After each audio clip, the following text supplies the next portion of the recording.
Hi there guys and welcome back to the 5th week here of the MMA Flashback podcast. I'm James. And I'm Livio. And in this episode today we're going to be got quite a stacked episode. We are going to be discussing the main event of the Cage Warriors event that was on Saturday, Bellator 198, as well as the news, Strikeforce Daley Vs Diaz flashback card, and then we'll be previewing Rizin 10. So Livio, how are you?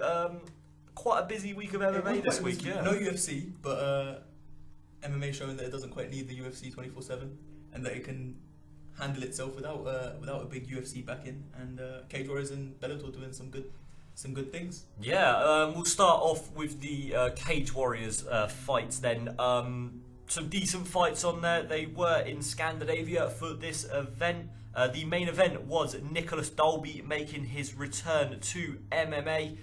He lost a split decision, but before we get into that, we'll start talking about some of the lower things that kind of grabbed a few headlines. Jack Mason's cut. Have you seen the video of this? I haven't watched any of this. Okay. As usual. Well, Jack Mason had a fight earlier in the evening, and he had what they are calling the worst cut in MMA tell a lie, history. I have watched that cut. Yes. Sorry.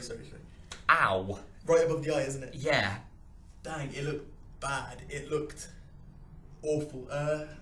It's people are calling it one of the worst cuts I'm in not surprised. MMA. It looked like, I mean, it almost looked as if you could see through to the bone. It was pretty bad, disgusting. Yeah. I mean, a tough guy to just, I don't know, man. That I'd have passed out if that was me. If I'm being honest. And it's just the way he's there, just getting stitches like. Yeah, casually. It's alright. There's reason some people are fighters and some people aren't. Even when it's stitched up, it still looks terrible. Yeah, It's bad. Nasty. Yeah, he went on to lose. He got TKO'd, knocked out in the first round. Some of the main fights though that went on, Jack Grant ended up picking a unanimous decision victory up. We saw Alan Carlos get a win over Norman Parisi. Soren Bak got a win by submission in the co-main event. He ended up calling out Paddy Pimblett, the lightweight champion. So it's probably a fight we're going to see in the near future. Is Bak going and challenging for the lightweight title. So that should be an interesting matchup there. But the main event was Carlo Pedersoli Jr. He took on Nicholas Dalby. And in a fight that a lot of people are calling the fight of the year thus far. Beating Gaethje and Poirier. Wow. I really enjoyed the fight as well. I thought it was action-packed. Nicholas Dalby obviously coming back. Fighting in, well, close to his hometown. He's from Denmark area and the event was in Sweden. So it was a close-ish event for him. But he ended up losing by split decision. And in all honesty, it was probably the correct decision. Dalby wasn't too good in the first couple of rounds, and he ate a massive head kick by Pedersoli early on in the first and even the second round as well. But yeah, it was a really fun main event. I really enjoyed it, and I can't wait to see more from Cage Warriors, man. They really have been putting on some good events lately. Yeah, 100%. I mean, just getting bigger and bigger, isn't it? With like this European MMA scene, it's getting bigger and bigger, and obviously with Fight Pass showcasing these events. It was the featured event for the entire week. I mean, it wasn't getting the same promotion as UFC events do, obviously, but it was the featured event on Fight Pass for ages. So big things from them. Yeah, I mean, with no UFC on Fight Pass events, like you said, it's been the big feature, and I'm really happy for Cage Warriors because they are probably the best British MMA company out there. You've got UC MMA. Top 5 organisation in the world. It's tough to argue against it. I mean, you probably have UFC, Bellator 1, and then Cage Warriors. Yeah, you got some good competition up there now. I mean, I think Bellator are really pulling ahead.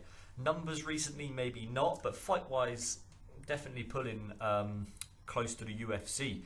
As in entertainment value. And talking of Bellator, we might as well go ahead and crack into the main card then of that one. So we kicked off the main card with the debut of the Conor McGregor love child, Dylan Dennis. He took on Carl Walker, and well, you can't really say a bad thing about his performance.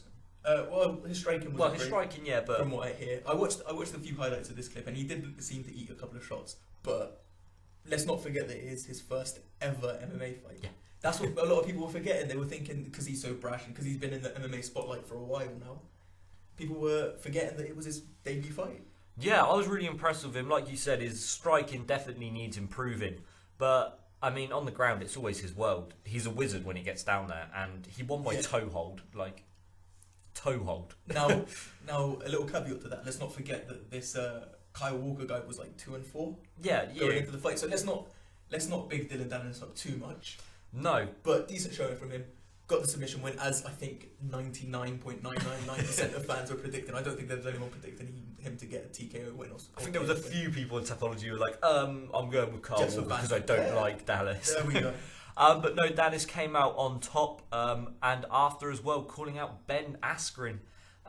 Something which is a fight that's not happening anytime soon. Scott Coker said he probably doesn't want to bring Askren back if it's just for the one fight. Makes sense. Obviously, there's recently been talk of the Rory McDonald challenge going on, which would be an interesting fight. But I think Askren probably gets that one done. Yeah.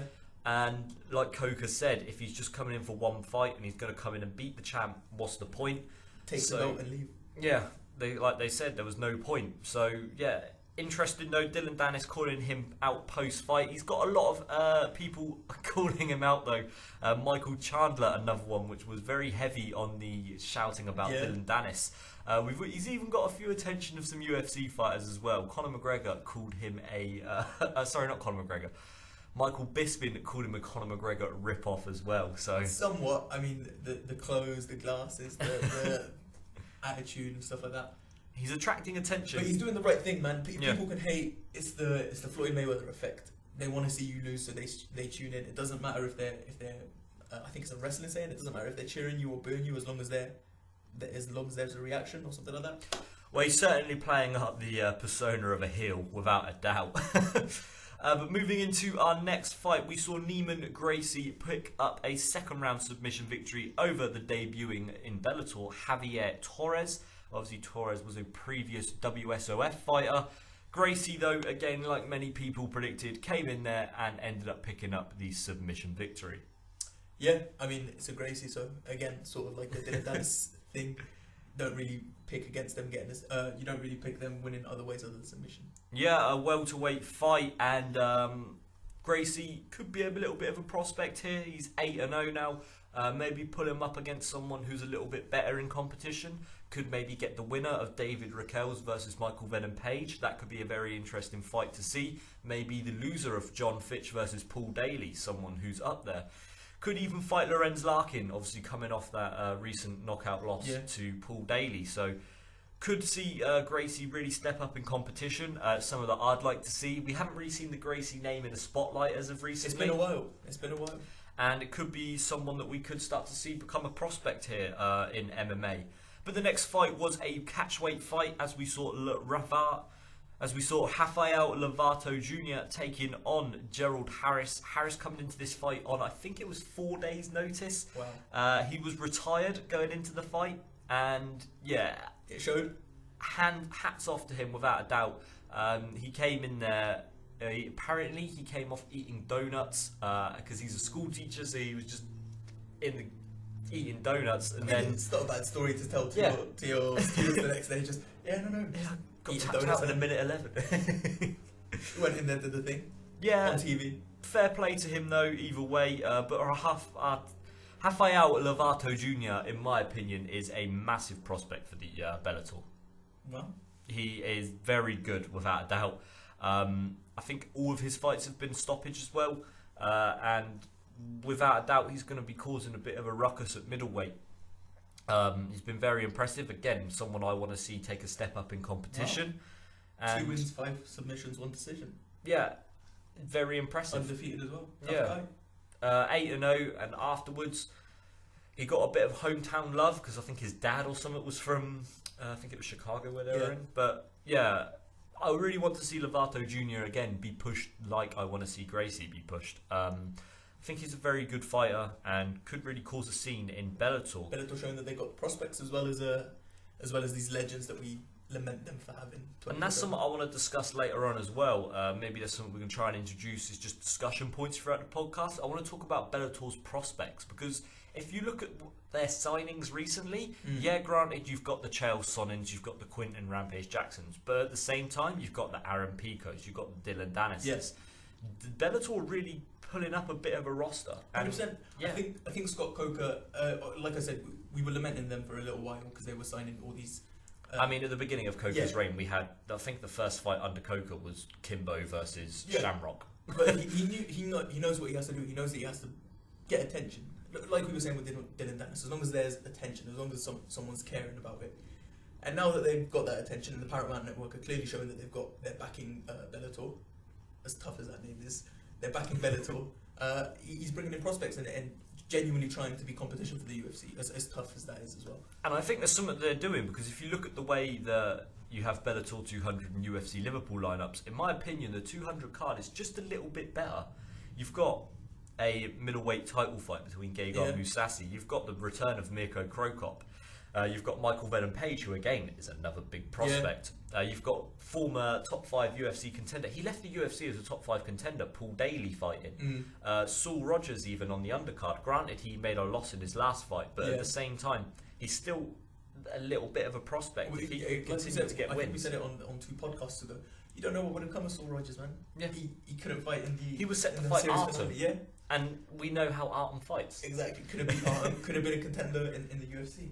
So, especially with Gunny pulling out of his UFC Liverpool fight now as well. I mean, the Bellator 200 card, they're showing that they're not a joke anymore. They're a proper organisation willing to compete with the best. And something that I think is really smart on their part as well is the fact that they've got someone who is known as a, this is air quotes, star over here in the UK. Is it Geordie Shaw he's on? I think. I've never personally watched it. So. I know you're on about the tattooed guy. Aaron Chalmers. No, he's someone who's going to attract attention. One of those shows. Yeah, exactly. He's a, let's not say crossover star, because I don't think he's quite not a crossover star. But I know what you mean. He's a crossover entity. He's someone that's known outside of the MMA realm, which will be interesting to see what that does for their viewership numbers. And judging by his social media as well, he's getting a lot of eyes as well on the Bellator product going into this one. They're attempting to get it as a live... It was a one fight deal as well. Yeah, it's a one fight deal. So if it does go all wrong, oh well. But at the same time, if it goes right, when Bellator eventually come back over, because last year they put 2 events on, the year before they put 1 over here in the UK, and so far here they've put 1 in May, and I expect Bellator will probably return somewhere in the north in November time, same as what they did last year. He'll probably end up fighting on there again. Realistically, last time they were in Newcastle, they'll probably go back there, and they'll probably have him fight in his hometown or something. Yeah, would make sense. Like I'm saying, it's a smart choice from him to sign a 1 fight deal. He obviously believes in himself, as every fighter does. Sign that 1 fight deal, get a new contract, obviously bumped up in pay, and show them that you can bring numbers, and that's all a fighter has to do. Even bring some attention onto Bama as well at the same time. So he's trying to get a UK live deal as well for the Bellator event for this 200, and I think if they can get that done, there's talks of Channel 5 picking it up. That could be massive, because that is a Freeview channel. All you have to do is plug an aerial in and you've got it. You can watch it on your phone. Yeah, you can download apps that let you watch it on your phone for free. So hopefully they do something like that. And I think Bellator probably should. They should have all their events live, especially in the UK, because otherwise you have to wait 3 days to watch fights that you already know the results of, unless you want to stream them online, which is tough sometimes. And obviously I can understand the tape delay for the US audience. Obviously at the time when we'll be watching it, I think the prelims kick off about 6, and I think that people are still in school at that point and work, so it kind of makes sense for them not to... Yeah, but at the same time, I feel as if... I get it from that point that people won't be able to watch it live somewhat, but I think you have the live event and then you have the tape delay event. Yeah, you can still do that, and then you consider... you collaborate the numbers of the 2 together and see what you get from there. Just because we know that as MMA fans, we know we're crazy for the sport. I mean, speak to any British fan that stayed up till 6 in the morning and got into work the next day. As I know we both have, starting at like 8 or 9 or something like that. Do you know what I'm saying? And fans will watch this stuff live, and it really doesn't matter to them. Yeah, I mean, either way, we're going to watch the event. We'll be. But then going into the co-main event, we kind of went a bit off topic there. We had Emmanuel Sanchez continue his winning ways and probably become the #1 contender for the featherweight championship, as he ended up beating Sam Sicilia by submission in the first round. He got the arm triangle choke, and it was a really unique submission because he started it off on the feet, and I'd personally not seen that ever, a arm triangle start off on the feet, and he was choking the life out of him on the feet, and then Cecilia dropped, and then obviously continued and got the full-on arm triangle. But no, Emmanuel Sanchez now the #1 contender for the featherweight championship. Obviously Patricio Pitbull, the champ in Bellator. I think Pitbull has been a guy who, in my opinion, could easily slot into that top 5 UFC featherweight rankings. So I think, long time, I don't know about now, but I think it could be interesting to see him fight against Sanchez. Sanchez has been on a tear as of lately. 4 in a row. Yeah, so could be a really interesting fight. But the main event of the evening, the Bellator Grand Prix quarter-finals matchup, we had Fedor Emelianenko taking on Frank Mir, the winner to fight Chael P. Sonnen. And what a 48-second war. Yeah, the guys went at it, showing that they're both not quite done yet. Decent, well, I say decent showing, you can't really say decent showing of 48 seconds, and they're just swinging bombs. But both guys showing that they're really still up for it, as I'm sure they had to do, because a lot of questions being asked of both of them at the moment. Yeah, definitely. We questioned Fedor's chin going into this fight, and without a doubt, it's definitely not there. No, it's but gone. His recovery ability is still up there with the best. If you look at the Maldonado fight, something which I went back and watched after this, he actually recovered really well from the beating he took, and it was a massive beating. And he recovered really well. And again, in this one, he got dropped, recovered well, got the takedown. Mir got up, and he caught him with a flush uppercut. Now, the issue with the recovery thing is when he comes up against a younger guy, like the Ryan Bader's, Mitrione. We saw it in the Mitrione fight, exactly, it's tough to recover quicker than someone that's got 10 years young, that's 5 years younger than you. So we'll see how that plays out in the future. Yeah, that's going to be interesting, because obviously we saw him against Mitrione before. I think that might be the final of the Grand Prix. We could potentially see a Fedor versus Mitrione rematch. I hope not. I hope it's something new. Just because I think Bellator needs something new. This is a match that you've already seen. King Mo versus Chael Sonnen. Yeah, I mean, why not? I just think for Bellator, in my opinion, the best thing that could happen for them is to have someone like Ryan Bader win it, or King Mo win it. Someone that's, I mean, granted, King Mo's not exactly young anymore, but Ryan Bader's coming into that prime at the moment. Yeah. So it'll be really good to have like an actual athlete, someone that you can build off in the future. Fedor might win it and bounce. We've known Fedor to do stuff like this. He might do it and leave to the UFC. Exactly. Could finally go. Let's not push it that Let's far. hope not. Let's hope. Well, I don't know. The heavyweight division's kind of trash at the moment. Why not? We never know with MMA. We do what we've seen. Yeah, we've seen Conor McGregor in a Bellator cage after his dual weight world champ win. So. There we go. Frank Mir, on the other hand, where does he go from here? He came in and said that he was over aggressive. I agree with him. 100%. He said he let emotions get the best of him. I feel like fighters sometimes use that too much of an excuse. Yeah. I hear it a lot. But at the end of the day, he lost the fight. So where does he go? Not a clever game plan from him, though. He is right in that sense. Yeah. You don't bum rush Fedor. No. But yeah, end of the day, if anyone gets injured, he's 100% not coming back, because we've got an alternate Grand Prix fight, which is going to be at Bellator 200. Mirko Krokop versus Roy Nelson is going to be the alternate bout. So that could be interesting to see. You never know. We could end up seeing a rematch of the Pride Grand Prix final of Fedor versus Mirko again. Could you imagine?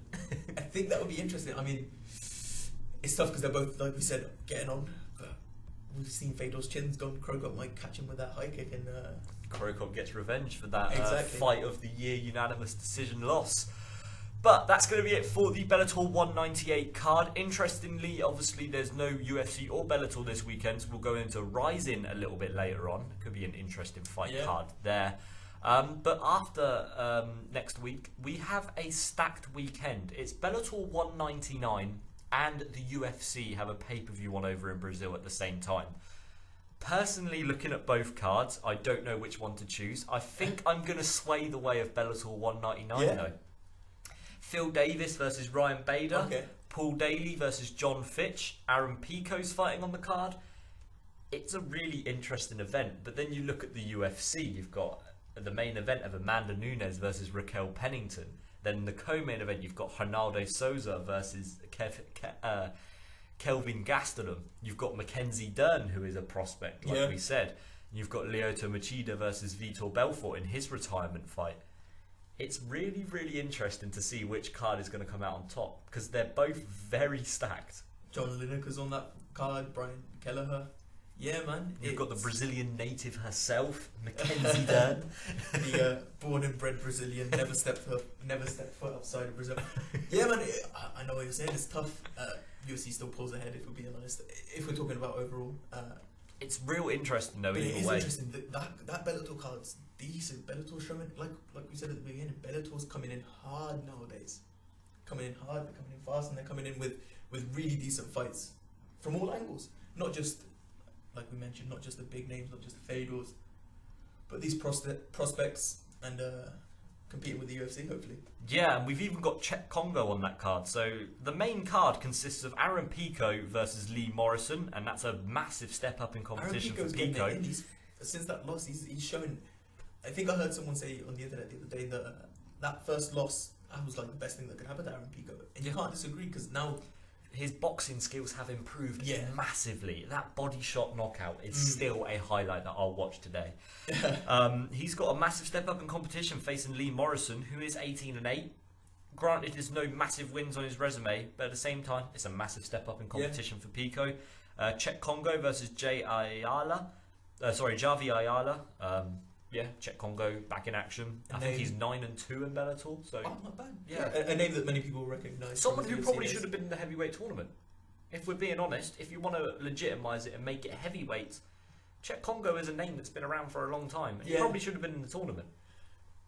It's tough to argue against that point, especially when you consider that they put Chael in the tournament. I probably would have replaced Chael with Czech. Chael's just such a much bigger name than Congo, and we know what Bellator do with names. So, but then we wouldn't have had Rampage versus Congo, would we? They wouldn't have fought. So, yeah.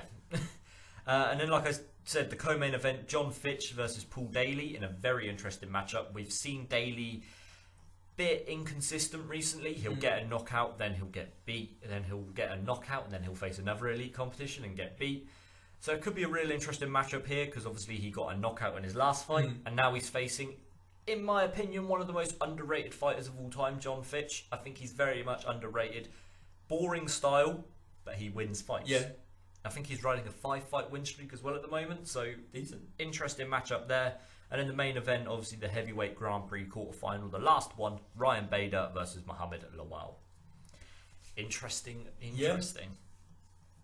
Can't wait.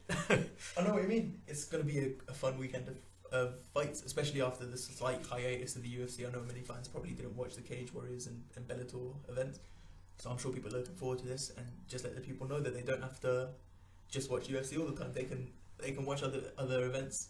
Without a doubt. So that's going to be it for our fight roundups. That's that one done now. So we're going to go ahead and move into the news. Going into the news this week then, we've got quite a few news stories that I've got pulled up here. We're going to begin it though with a story that we covered a couple of weeks back. There was a MMA event on a porn website. So Cam Soda Legends put on an event headlined by Alex the Spartan Nicholson and Rico Rodriguez. Co-main event of the new nickname, not Crazy Horse, Felony Charles Bennett. He took on Bruce Lunch Needle. Crazy Horse is such a good nickname, man. What's going on? Yeah, he. I think on the poster as well it says Felony. Yeah, there. Felony Charles Bennett. Oh goodness, that poor man. But the event wasn't really remembered for the fights. It was remembered for a confrontation. Okay. Everyone's favourite welterweight, Chaos Colby Covington. Yeah, you've seen it. I showed you it. I think. If there was any more reason to not like him, this is it. He's going after my boy. Crazy Horse. Crazy Horse. I refuse to call him Felony. Felony is. I don't know what that nickname is, if I'm being honest. That's just throwing me off. I didn't know catch it. But yeah, Colby went after him. Colby's just trying to make the rounds. I just can't stand. He's just such a dick. But again, as much as I dislike him, he's doing the right things. Because who was speaking about Colby all that much before he decided to go on this I'm the absolute biggest douche ever rampage type deal? I was watching this highlight video the other night. Before I go to bed, I just watch weird MMA videos. I don't know why, but I was watching the worst trash talker, Colby Covington. Damn, his voice does not suit trash talk. It's so like soft and high. Because it's cringy. I think he's got to a point now where it's no longer just funny trash talk. Like, it's no longer funny is bad. It's just annoying. It's just annoying, especially when he goes and ruins films for people. Like, that's no. not just being a troll to MMA fans. That's being a troll, period. And there's one thing that people can't stand. It's not just MMA fans that are going to retweet exactly. If there's one thing that people can't stand in this day and age, it's trolls, and he has just become the ultimate troll. Now, how many people are going to tune in to watch him lose? That number's still up. Yeah, up for debate now, yeah. So it'll be interesting to see what he can do in terms of notoriety and things like that, because we know that people tune in to watch fighters lose. So interesting to see what Colby can do. Yeah, it should be interesting. Obviously, he was in the cage with all the women, feeling like he is deserving of it. I mean, it's Colby, go away. There's one thing that did get me pumped from that video that I watched, though, of Colby's worst trash talk. I really want to see Usman versus Covington. Granted, the fight would be terrible matchup or style-wise for excitement. Yeah. But the press conferences, damn, they're going to be exciting. I think we spoke about it on that their 25-year anniversary press conference. Forgot the word. Yeah, Usman's got a mouthpiece on him, and he was showcasing that he's got a mouthpiece and come in wearing traditional garms, came talking that good stuff to Colby and to other fighters as well. I really want to see. I really hope he beats Maia. As much as I love Damian Maia, I think if Usman gets the win, he's a young prospect, and he's only fought 30%. So yeah, I mean, it is a fight. It's definitely a fight that could happen in the future if Usman wins his fight, and then if Colby loses his. It's not a matchup that's outside the realms of possibility. It's one that they could make. And with the talk recently of Nate Diaz possibly fighting Tyrone Woodley, which we'll get into in a little bit, we could see the interim title defended, which I personally wouldn't want to see. But Usman versus Covington on the co-main event of that August card, I'm not going to say anything else. But going into this Cam Soda Legends event, then we had some interesting parts as we saw Big Titties tip the fighter the most with $50. Yeah, it was awkward post-fight interviews, but at the same time, it was funny. I personally didn't watch the whole thing. I've just seen clips. Charles Bennett, though, ended up picking up a loss. His record now falling to 30 wins and 38 losses. Wow. I was very happy, though, for Bruce Lunchmedio. Bennett was taking the piss out of his brother dying going into the fight as well, which is something which is a very, very, very touchy subject. So 100%. I'm glad Bennett ended up getting beat. The main event, though, saw Alex the Spartan Nicholson, longtime UFC veteran, taking on former UFC heavyweight champ Rico Suave Rodriguez, and he got a submission victory in 1 minute 28 of the very first round. So Rodriguez there losing his 80th MMA fight, his record now falling to 54 wins and 26 losses, and Nicholson climbing up to 11-5. Wow, I don't know whether we'll see many more events from Cam Soda Legends, if I'm being honest. I'm devastated. No. It was just such a crazy thing. When I first read it and I saw that you could tip fighters to do moves and things like that, I was thinking, how is that not against every sort of cheating rule out there where you pay someone and then he does a spinning back fist? Like, that's just weird. But it happened. We saw it happen. Some crazy guy tipped him £50. I mean, that's more than I would ever tip anyone. But yeah, man, what can you say? Next news story then, as we mentioned throughout the podcast really, Damian Maia has stepped in for Santiago Ponzinibbio at UFC Chile. He's going to be fighting Kamaru Usman. It's not a fantastic style matchup, but at the end of the day, I think it's going to be an interesting fight. We're going to see Usman taking on a top 5 contender. We're going to see if Maia's still got the ability. Obviously, he's coming off back-to-back losses to Covington and the champ Woodley. Personally, I want to see Usman win because I want to see him progress. At the same time, I know a lot of people don't like Usman. I don't mind him. Yeah, neither do I. People complain about his style and stuff, but he's alright. I think people were annoyed by the 30% remark. I just think people took that the wrong way, if I'm being honest. I think people assume that he said he was only trying at 30%. I think he meant that he was at 30% health, which is two different things. But like you said, it'd be nice to see him win. It's nice to see these prospects because we need the divisions to progress. Yeah, without a doubt. I mean, should be an interesting matchup either way, and yeah, I can't wait to see that one. Going into our next news story then, Joanna Jędrzejczyk has her first 3-round fight booked. She's going to be taking on Tecia Torres at UFC on Fox 30. That Calgary card looks pretty stacked, looking at some of the names, obviously going into that one as well. The co-main event has been set for that as well. Jose Aldo will be taking on Jeremy Stephens. So we're yet to have a main event announced. And you've got Joanna Jędrzejczyk, Jose Aldo, Jeremy Stephens, Tecia Torres. I mean, you've even got Ross Pearson on there. You've got a lot of names on that 100%. Card. I mean, it's tough to see what they're going to do with the main event. Because, like you said, Joanna could main that. Aldo could main that. So, well, the talk for the main event has been Valentina Shevchenko versus Nico Montana. Wow. We have seen a lot of things come out though this week. I don't know if you've seen it. Nico I Montana, yeah. She's been calling Ariel Helwani out. And I think that's going to be a Fight Pass prelim we're going to see on the next card coming up. I don't think you're ever going to see Ariel Helwani on the UFC Fight Pass. But yeah, I didn't quite understand the call out. So Ariel Helwani reported that the UFC have been getting frustrated with Montana because she's refusing title defenses, which I believe, because we've seen it with Jermaine Durandame. Yeah, the champions have been refusing title defenses. And I mean, I wouldn't want to fight Valentina, so I can't blame her. No, I mean, crush my skull. Yeah, 100%. She claims that she had tonsillitis. Yeah, and that the UFC knew about it. But tonsillitis takes about 2 weeks to recover from. It's been about 6 months. I saw she put like a massive. I'm not sure where she put the post. Instagram. Yeah, I saw she put a massive post, and she was like, "The UFC knows about my condition and this, that, and the third."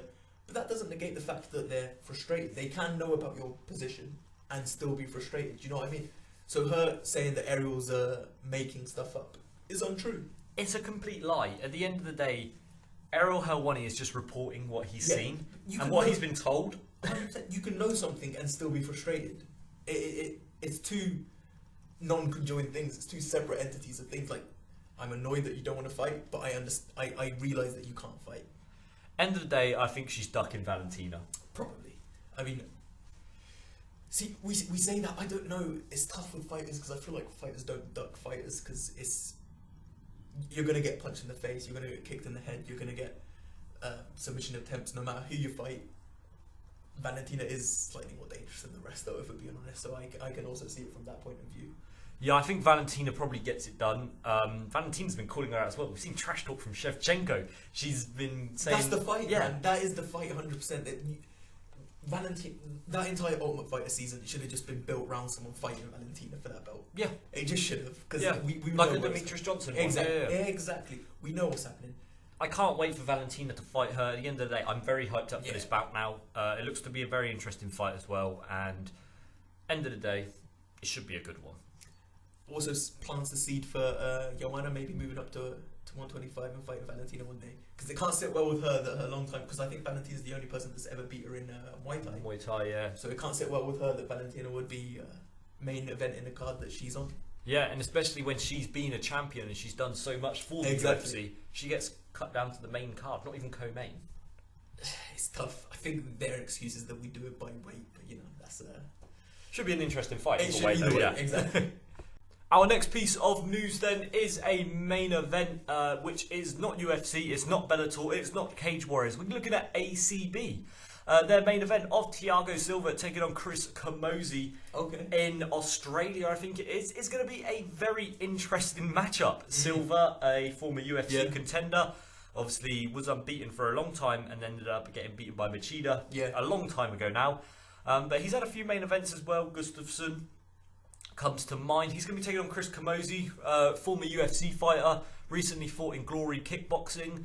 Should be a really interesting fight, I think. 100%. Like you said, a name and a former prospect in the UFC, so it'll be interesting to see what he can do outside of the organisation. Obviously, he got released from the UFC because of a felony arrest a while back. I think it was something to do with his wife was cheating on him, and then he held up a gym hostage with a gun.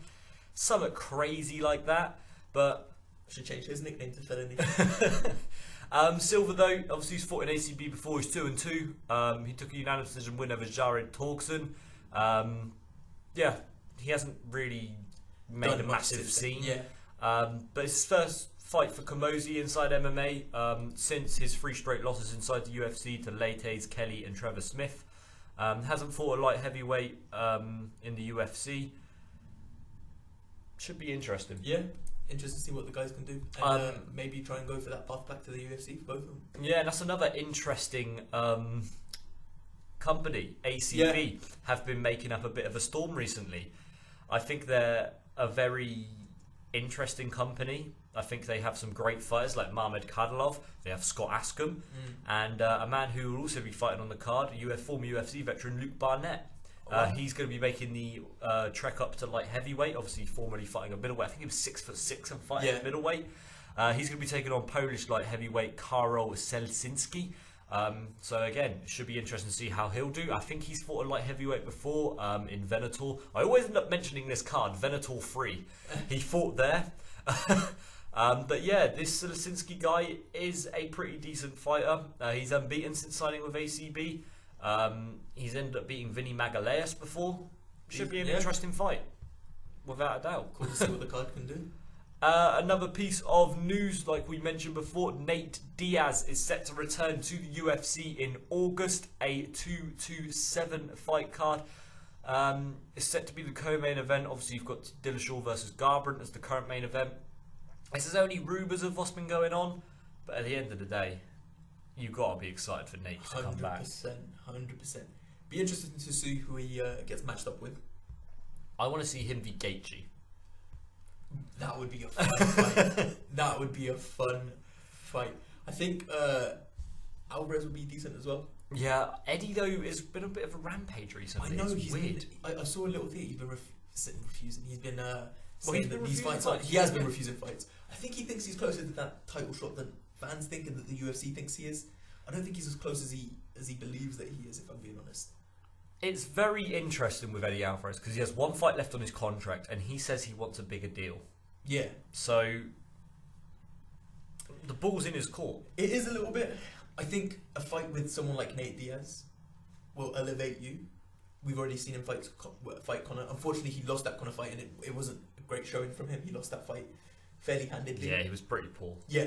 So in terms of the mainstream fans, that's what we know him from, or that's what they'll know him from. But it'll be nice to see him fight someone like Nate, who's becoming a more mainstream name, and then he just gets that notoriety. And people go, "Look who this guy Nate Diaz is fighting," and then they look back at some of his fights. Because if you look at all of his fights, they're all exciting. He rarely puts on a boring fight, if ever. The only ball I think people forget Eddie Alvarez is how he fights because of the way that he fought against Pettis and I think it was Barboza. He grinded him out. Yeah. But his other fights, look at Dos Anjos, that first round is crazy. If you go on Tapology and look at their greatest fights of all time, he probably makes the top 100 2 or 3 times, which is more than most do. So shout outs to him because he does his thing.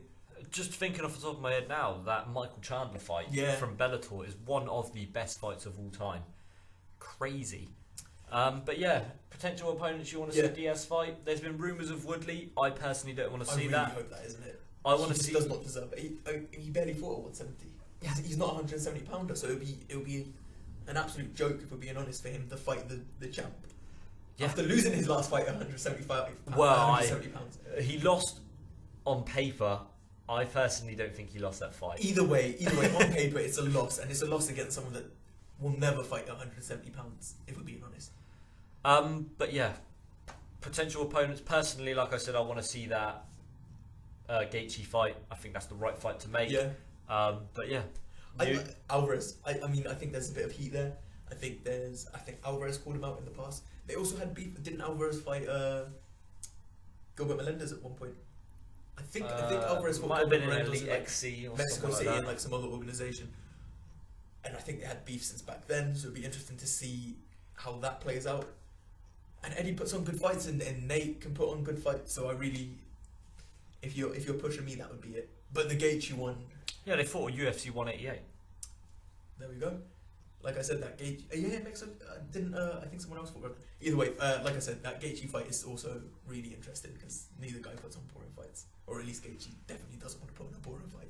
Either way, let's hope we see Nate Diaz back in the octagon by the end of 2018. And let's not forget his bigger brother Nick. Big bro Nick. Big bro Nick, that's the guy right there. It's been said that he's probably retired, but if Diaz wants to fight him at 195, he'll do it. So we've probably seen the last of Michael Bisping, realistically. But it's a bit of a shame. He says 195. If Diaz wants to fight him, he'll do it. I mean, maybe. I think it's difficult. I think it's too high of a weight class for Diaz. Bit, yeah. I don't know why Bisping would want to fight at 195 though. Probably because he's so old now, doesn't want to make that cut. Why not just 205? Yeah, but Diaz probably realistically. Diaz wouldn't make 205. No, he'll be like 198. I mean, we don't know. He's been clubbing pretty hard. Comes in with a Roy Nelson gun. Interesting to see though. Like you said, hopefully we get to see Nick back this year because it's been a while and it would be a shame. And I think the longer he stays out, the further away that Conor McGregor fight is from him, and that's the fight that he wants, quite clearly. So he needs to get back in there, needs to build himself up again. Talking of returns and people inside the octagon, the UFC have signed a brand new heavyweight contender. Former World Series of Fighting champion Blagoy Ivanov has officially signed with the UFC. He's expected to make his debut in this summer. Now, a lot of people might not have heard of Ivanov, the same as how a lot of people didn't hear of Alexander Volkov. Ivanov is a 16-1 fighter. He's currently on a 5-fight winning streak, and that included, obviously, winning the World Series of Fighting title. The man's only loss is to Alexander Volkov, and that was in the final of a Bellator tournament. Okay. The only loss in his whole career to Volkov, who we've now seen is a top contender inside the octagon. He holds former wins over Sean Jordan, LeVar Johnson, and Rico Rodriguez. This could be a man we could see be a prospect at heavyweight. And WSOF has shown that they've got decent talent. I mean, former fighters have come there from WF, like you just mentioned with Volkov. Outside the UFC, it's not as easy as people think it is, and it'll be interesting to see what he can do. And the UFC needs heavyweight contenders at the moment. So, without a doubt. So I think the heavyweight division, though, a lot of people were saying it needs contenders. I think it's got contenders, but it needs the contenders to push through. Because at the moment, just when you think a contender's gonna push through, Orlovsky wins his fight and a contender gets pushed back. Do you see what I'm saying? Yeah, versus Ty Exactly. If he beats him, well, we could see the rise of Orlovsky again, but for the division to progress, you would hope these younger guys get in and build stars and build names for themselves to challenge for Stipe's belt. Yeah, definitely. So it could be an interesting one to see him inside the octagon. I think it would be a good addition to the heavyweight roster. Another addition potentially to the UFC is Nick Newell, someone who a lot of people have been discussing for a very long time, known as the guy who had an amputated left arm, and potentially could be in the UFC. He's got the offer. He's officially going to be fighting on the Contender Series, Dana White's Tuesday Night Contenders. Yeah, I think it was a good choice by the UFC. I wouldn't have been, I say good choice, I would have been very happy with him just being signed by the UFC as opposed to having to go the long way round. I wouldn't have been annoyed by a straight sign. But I see what they're doing. They're trying to show that he's showcase him basically in a way. I don't think they're quite scared that he's going to be damaged or in any way. I think they're just trying to showcase him before he gets into the UFC to say, look here, this guy is absolutely fine. He's a really, really good fighter. He's shown that he can fight top class opponents like Justin Gaethje.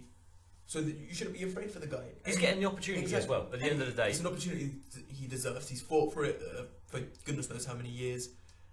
He's only got one loss as well. Yeah, the one lone loss coming to Justin Gaethje. Exactly. So, and a lot of people were complaining that he has to go through the Contender Series. Why did CM Punk get through? He's not the name that he is. No. And at the end of the day, it's good for the UFC either way. UFC have signed a fighter with a disability. Press-wise, media-wise, it's good either way for the UFC. Exactly, and it's not always about that, but maybe in this case, it kind of is. Somewhat. I think if the guy wants to fight, let him fight. It's great to see him hopefully get into the UFC and see what he can do, and showcase and be an inspiration for people out there. And then in a time where the UFC needs good press, as do all these MMA organizations. there will be nothing better than this guy who's made through or gone through such adversity in his life to come out the other side and showcase himself as a top contender in the UFC. Yeah, definitely. With his manager being Ali Abdelaziz, obviously known as one of the biggest managers in MMA. Habib, I think he's got GSP as well, I think. Maybe GSP, Zabit. Cody, I think a bunch of people, a bunch of those Russian guys, obviously, because of that connection. So yeah, I mean, I think it's good either way for the UFC because I think he'll win his fight more than likely because they're not going to put him up against some massive that hard contender opponent. series, although decent, some of those fighters aren't amazing. So I think they probably give him someone that he could possibly just. We've seen some prospects come out of there, though. Yeah, 100%, no doubt. But I think they gave him someone that he can showcase himself a little bit against and make it into the UFC and probably gets plucked into that top 15. Yeah, definitely. Could be interesting either way. Who he'll maybe come up a against. rematch. Tries to get that one back. Why not? Talking of signings, going off to Bellator now. Melvin Manhoef has officially re-signed with Bellator. Could be interesting to see what he can do there. 41 years old now, obviously coming off a loss to the champ Rafael Carvalho. Come off loss recently. Yeah, I not really got too many opinions on this, but Manhoef's re-signed. Goodness knows how much he's got left in him. He had over 100 kickboxing fights. He's had over 40 MMA fights. Wow. The man's a warrior, and end of the day, He doesn't want to give it up. No. And then, nor should he, man. If they're willing to pay him money to fight, then why shouldn't he fight if he wants to? Goes back to that Nick Newell thing. If the guy wants to fight, let him fight. Definitely. Carrying on with the Bellator trend then, we've got the official numbers for Frank Mir versus Fedor Emelianenko. They averaged 750,000 viewers in a night which wasn't... in a night which had a lot of competition. Boxing was on HBO. I think MLS playoff finals or playoffs. I don't know much about Major League or MFL. I can't remember. I think it was baseball or something. Summit. They had some sports, and obviously baseball's bigger in America than it is here. But end of the day, they ended up getting a few viewers there. They averaged 581,000 viewers on the Paramount Network, which granted isn't a lot of numbers, but it's still better than what it was for their last card. I think their last card did about 200,000, which is awful. And then they had below 400. 169,000 on CMT. So it was actually the company's second best showing this year. But it's below what fights with that level of names were doing on the Spike Network. I think it's difficult. I think we spoke a little bit about this personally the other week. Spike TV obviously no longer being a thing and it being the Paramount Network. It seems as if they're not catering their showings the same way it was before. Whereas before it was sort of built up and it was sort of a manly channel, shall we say, and it was like they had Sharknado advertised while they had Bellator Exactly. on. They had all these shows that were trying to go for this like 18 to 35 or 40 male market, which is trying to stay away from the sex and probably MMA's biggest market. So it's understandable.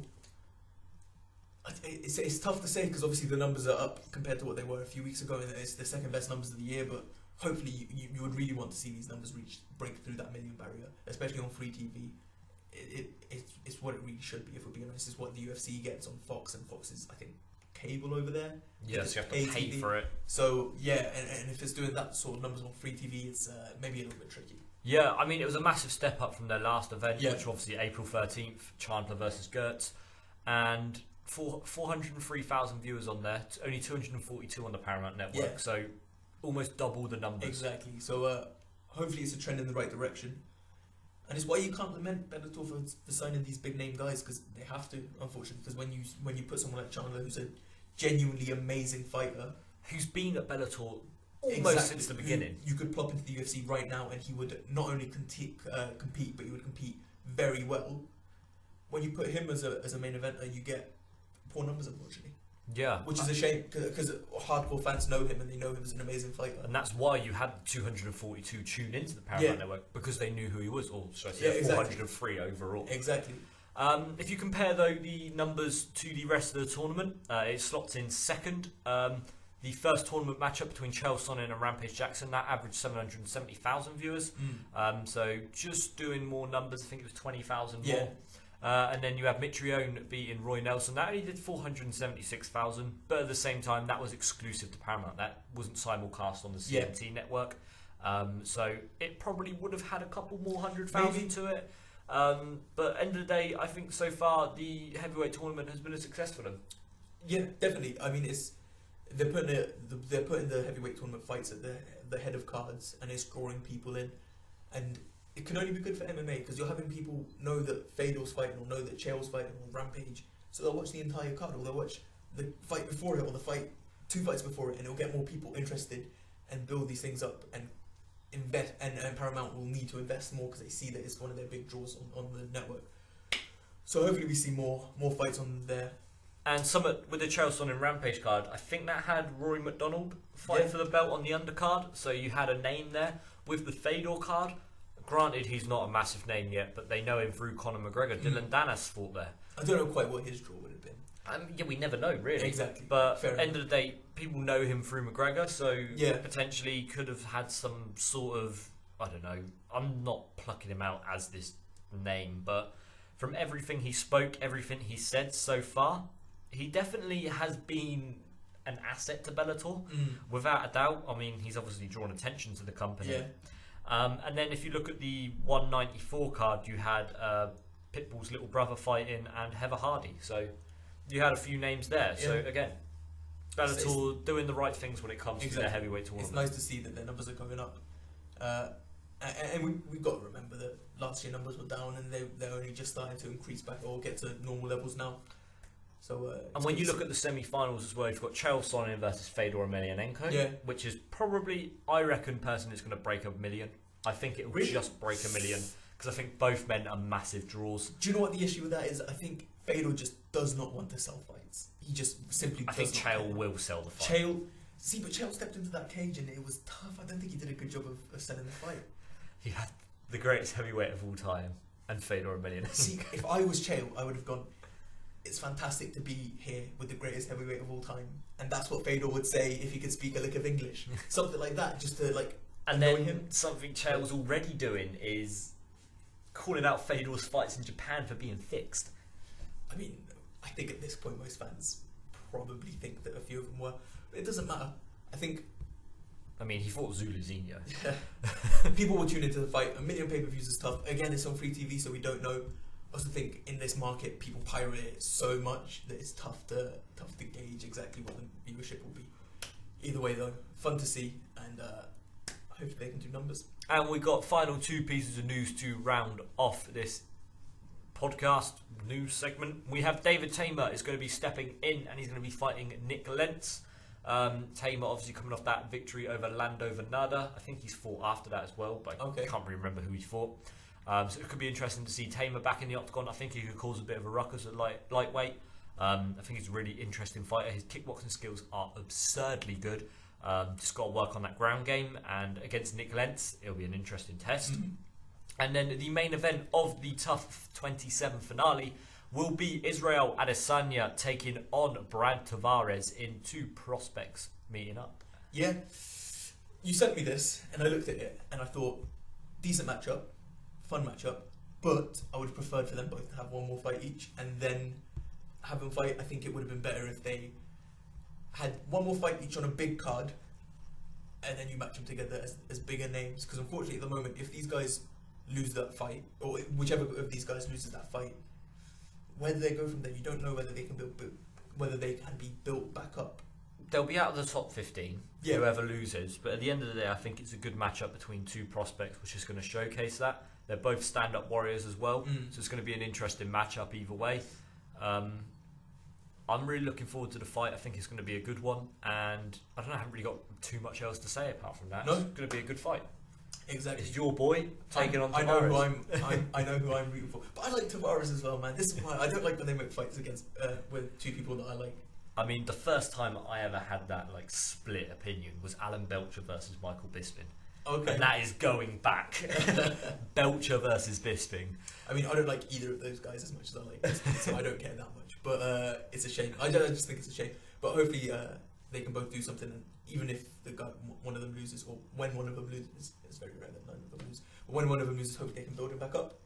Yeah, without a doubt. Right, that's going to be it for the news then. We'll go into our next segment where we'll be talking about our flashback card. And this week we've gone ahead and looked at some Strikeforce. Really good card. Really good card. Not a long card. Yeah, it was quite short.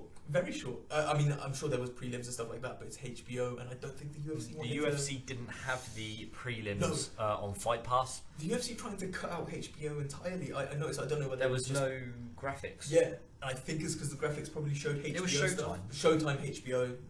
No, Showtime's a separate entity. Either way, I think they're trying to like cut out Showtime altogether. Yeah. And just not have anything to do with them because obviously the UFC owns it. They don't want to promote another company that maybe in the future puts on MMA events. I know that when I was watching this, all I could think about is that I really want Showtime to do MMA again. Yeah, it was really fun. Strikeforce, the presentation and everything was really great. The names as well that they had even for commentary and just in the crowd and stuff. It was really fun. And that's the thing. If Showtime did put on an MMA event, you would have someone like Maro, who you would hopefully, because he works as that show. In my opinion, Maro is the best MMA commentator out there. Definitely up there. Definitely up there. He's brilliant. He's amazing. And he works for Showtime, so you know that he would be there. And he loves MMA. Quite clearly, he's shown that he's a fan of MMA. He's gone to Pride. He's gone to Dream. He's done everything. I'm gutted that he never worked for the UFC. It's a real shame. And him and Goldie and Rogan as a free. Yeah, it'd be really, really fun. And Maro's just amazing. And Mamma mia. Like you said, Showtime has been around for such a long time, and they've showcased their presentation skills and their fight putting on skills with Strikeforce and with their boxing. Showtime's boxing is probably the pinnacle of boxing at the moment, if we're being honest. They're the A standard, and everyone else is sort of catching up. So I really wanted to see them do more events in the future, or set up a new organisation or something like that. So yeah, did you watch the event or did you watch the fights? I watched the event, but skipped through some of the stuff because it was late at night. So the beginning of the event, we had a big promo hyping up the Cesar Gracie camp. There's a lot of hype on Diaz and Gill. A lot of hype. Yeah, I mean, at that point, it's tough not to agree with the hype. Gilbert Melendez, both Diaz brothers, and Jake Shields were showcased a bunch. Yeah, so and Shields and Nate weren't even in the Strikeforce. No, I mean, Strikeforce had just been bought at this point, so obviously they had to. It was the first Zuffa event. Yeah, I wanted to speak about that a little bit because the first part that I saw is that they were speaking about the future of Strikeforce and the UFC together and how it would build a better MMA future. And then I was just it has. I think it has. 1000%.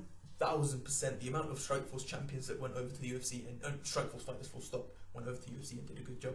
It was just funny to me how they, in hindsight at least, when the text messages, do you want it? Yes or no? I think it was like 96% yes.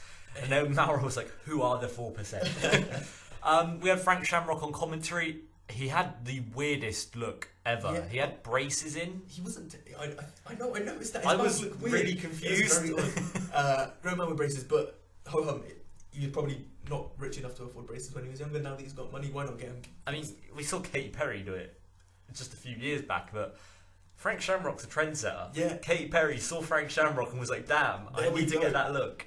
Slight connection there. Frank Shamrock wasn't terrible on commentary either. No, I enjoyed it. Yeah. It was, again, like we said, even really Gus. Fun. I even enjoyed Gus. 100%. It was fun from start to finish. And it's just tough to argue against their presentation up there with the UFC in terms of presentation. And the UFC's been doing it for 25 years. Yeah. Strikeforce wasn't doing it for 25 years. And they showed that with the backing of like this major organization like Showtime, you can do anything, man. Well, we kicked the card off with Lyle Beerbomb. He took on Shinya Aoki. We've seen Aoki before, I think, in Pride. Yeah, we saw him in Pride. I think we saw his... Yeah, we saw him fight Mac Danzig in Pride at Pride 33. So it's his second appearance on the podcast. And I think I said this when he was on it originally. He's a Japanese legend at the end of the day. He has always been a Japanese legend, and he is a draw over there. He's a bit of a dick though. I do remember when he broke someone's arm and just gave him the middle finger. No, that is one of those MMA highlight videos that people watch constantly. And as soon as I wrote that down, Malraux said that as well. So I was like, oh. He is a bit of a troll. But Lyle Fancy Pants Beerbomb, which Fancy Pants is... Oh yeah, I wrote his nickname is Fancy Pants. That is a very... Go away. Very tough nickname to... Lyle's addicted to meth. Oh, yeah, I've got a big story on him coming up. Okay, the guy was addicted to meth. He had it's 8 felonies. Which is crazy. Again, another guy that's changed his nickname. But it's crazy to see like what the sport can do. Just got it. It's crazy to see what this sport can do, man. It was really nice to see him fight, and obviously a guy that's overcome much in his life. But yeah, Aoki, it was his first fight in Strikeforce since his loss to Gilbert Melendez. I think he lost a 50-45 decision for the belt. That was the same night as the Nashville Brawl, when obviously Nate went for the top, Nick went for the bottom, and then the whole Cesar Gracie team was just stomping on Jason Miller. If you live on national television. If the guys listening don't know about that, we've got a video on the YouTube channel that they can check out. And the article as well on the website. But yeah, it was his first fight since he lost the belt. Beer Bomb's name is Fancy Pants. Why? Yeah. But yeah, like we said before, we don't get any of the graphics. I thought that was quite annoying. Very. I wanted the graphics because It's I nice like to see. seeing before, Exactly. It's nice to the see. height, the reach. 100%. It gives you a little bit of information about the guys that's important in a fight. Even the age height, as well. Yeah, reach, height, age, everything's a factor, and it's nice to see it. Listening to it is okay, but with reading it, you can read it yourself and just take it in. It's better when you read something, I feel like, anyways. Because they were talking about later in the main event as well with Paul Daley and Diaz. They were talking about how Daley had a half an inch reach advantage, and I was like, oh, I wish I could see that because I wanted to know it. But yeah, John McCarthy's the ref. I just wrote, is he the greatest of all time at reffing? And I kind of wanted to have a little discussion about this. Reffing, who to you is the best? I mean, it would have to be John. Yeah, I can't think, The guy, first of all, came up with the rules of MMA. Yes. Or helped come up with the rules of MMA. So the guy that literally wrote the book is reffing, so it would be tough to argue against him.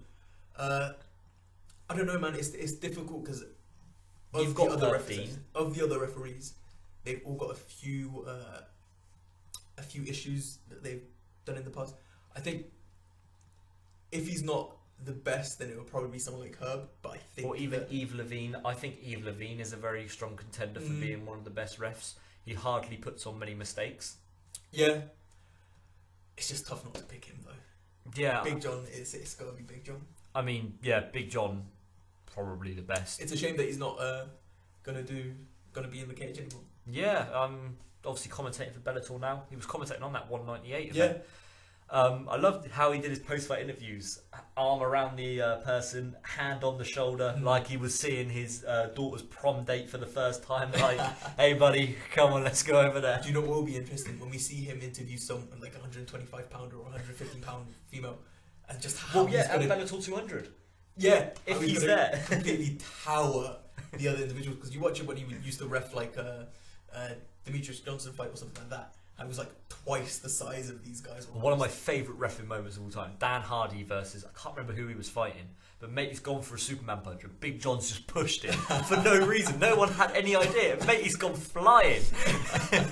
But that point just there goes to show the case that none of these referees are going to be like 100% perfect all the time.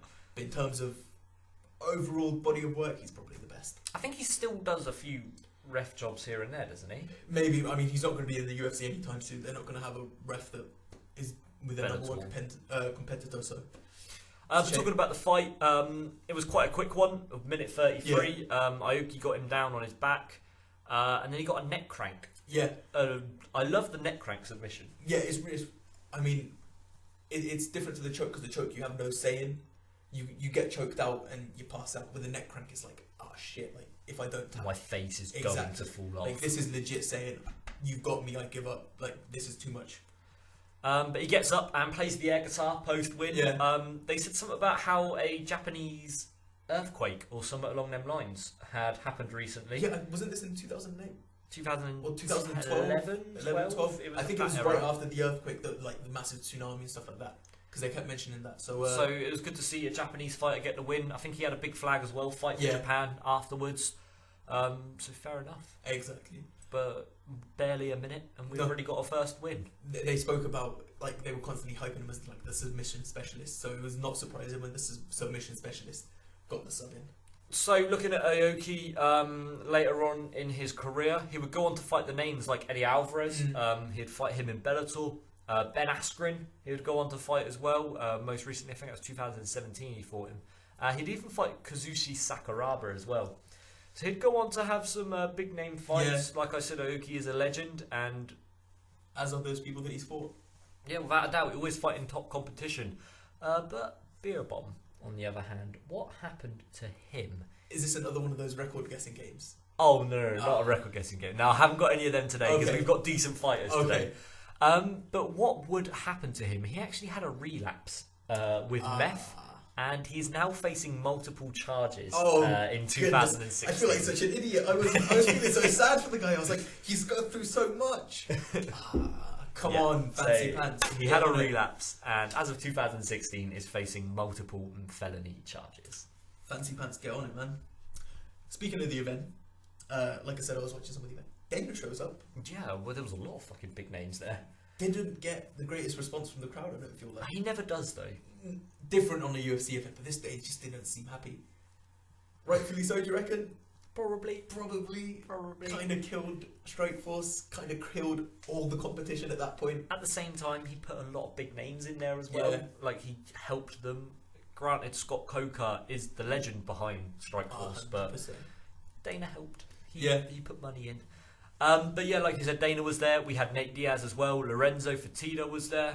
Dominic Cruz was there, and Jake Shields, all there at the Strikeforce event. So big names coming out for the Strikeforce crew. So this next fight was interesting. A light heavyweight matchup between Keith Jardine and Gegard Mousasi, the Dean of Mean. Now I know I say this almost every week. That is a good nickname. It's the greatest nickname. That is a very good nickname. Maybe Brian the Master Bader. The Dean of Mean. Did you get it? Ryan Master Bader. Oh, okay. That was his original nickname. It was his original nickname. The Dean of Mean, though. And now he's Darth Bader. Darth Bader's pretty good. I mean, I did write the Dean of Mean. It's the greatest nickname of all time. It's tough to beat. It is tough to beat. But Gegard Mousasi in the card. Let's not forget him. Yeah, big name. We're going to be seeing him at Bellator 200. He's going to be fighting for the middleweight belt. I probably thought he lost his last fight against Alexander Shlemenko. I don't think I watched that fight. He had like a massive hematoma or something. Yeah, no. I think he won 29-28, but I don't think he won that fight personally. But yeah, Jardine going into this fight here. Go back into 2011 days now. Jardine is on a 2-fight win streak. Recently been released from the UFC. And he's stepping up for this fight on short notice. I think it was a 2-week job that he's coming in on this one on. So he's coming into this relatively fresh because he hasn't had a massive training camp, but at the same time you could tell he didn't have a training camp. This though was Gegard's first fight in Strikeforce since he lost the belt to King Mo. He's on a 2-fight win streak outside of Strikeforce, which included winning the Dream light heavyweight title.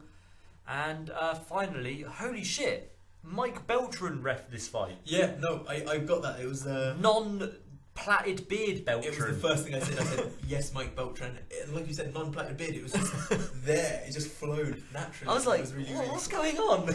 It was weird. But we kicked off round 1. Keith Jardine looked okay in round 1. He got a lot of takedowns. 4 out of 5 to be precise from Malro. Didn't do much with him. It didn't seem like. No. Literally did nothing with him. Just he laid on him. Yeah. Literally takedowns for the sake of takedowns. I think further into the fight, I think it ended with him having only hit twice from the ground or something like that. Only connected with 2 punches from the ground. They showed like it. Yeah, which was. If you're going to get 4 out of 5 takedowns, you need to do work, and he clearly didn't. Mousasi was teeing off on the feet though, and I thought Jardine was good with his takedowns, but like we said, not as active. And then Gegard hits him with an upkick. Yes. Controversy starts from here. Obviously, Gegard gets points deducted, which fair enough. It was an illegal move. Was it on purpose? No. You've got to say in a sense that it can be assumed as being on purpose because he meant to throw the kick. Did he mean to throw it? Probably not. Yeah. Points get taken away. But even with the points getting taken away, he fired him up. Yeah. He came out swinging in the end of that round. How did you score that round? So originally I had it 10-9. I would have given it 10-8. But obviously Mousasi losing the point is probably like 9-8, 9-9, something like that. See, I gave it 10-8 Jardine because I thought the takedowns, because I was looking through a judge's eyes, because he scored the takedowns. Granted, Mousasi didn't do any damage to him either. I think. Granted, I thought it was just solely based on the takedowns alone. I don't think Jardine won a single round. If I'm being perfectly honest, I think he got blown away in this fight. Yeah, see, I was looking through the eyes of what a judge would have thought. Forget the eyes of a judge. We've quite clearly seen judges are rubbish. And these well, I mean, Maro went off on him at the end of the fight. I'm hashtag Team Maro, because Maro was correct. Those judges were piss poor in this fight, I think. So that's how I feel about it anyways. Round 2 starts, and it's another fast start to the round. Gegard, with his boxing skills, were undoubtedly controlling this round. It was very successful.